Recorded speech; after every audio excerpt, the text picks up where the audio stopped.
Protests in Thailand are becoming more frequent as frustration grows against the government. And they are expected to grow more violent, as May Wong reports.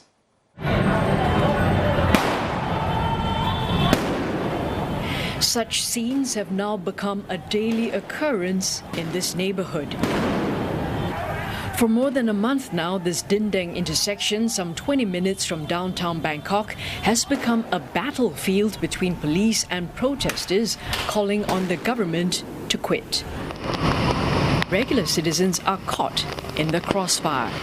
A Daeng resident of almost 20 years, Sa'at Chiokorat, now feels on edge almost nightly. The mother of 2 young children has lost income as she's unable to operate this makeshift alteration service. คือน้องต้องเรียนออนไลน์ด้วยไงสมาธิมันก็จะไม่ได้อย่างเงี้ยเราก็ไม่มีสมาธิไปด้วยอย่างเงี้ยค่ะอย่างถ้าเรามองอะเนาะว่าก็แบบปลาใส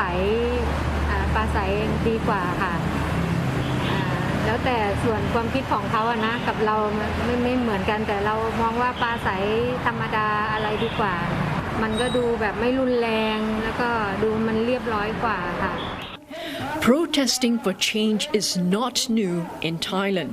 More than 10 years ago, the red shirts supported former Prime Minister Thaksin Shinawatra and were very active politically. Thailand also has the ultra-nationalists of mostly urban middle class known as the yellow shirts.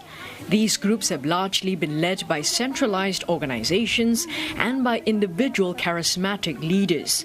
But that's not the case with the protesters in Thailand today.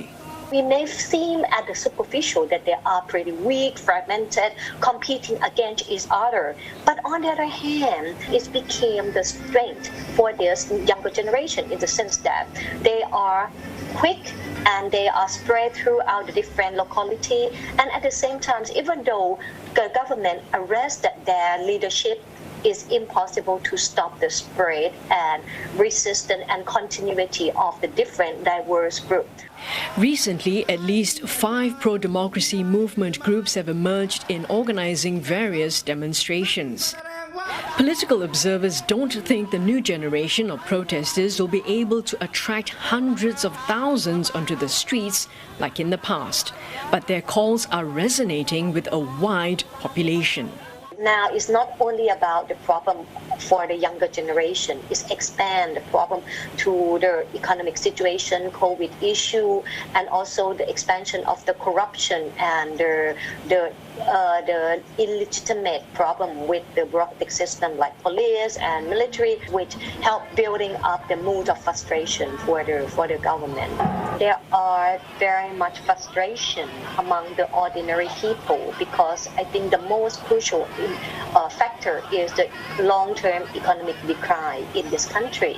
We still not see the long-term possibility of economic recovery in the Thai business. That's why the demonstrators successfully raise up the concern amongst the ordinary people. Various groups have been organizing demonstrations such as this for about 1 year.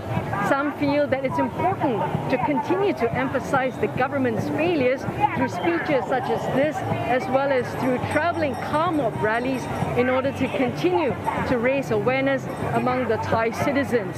But others feel that physically challenging the authorities would be a better way to get their message across. But whatever group that they belong to and whichever method that they're using, they all have one common goal, and that is to get Prime Minister Prayut Chan-o-cha and his government out of office.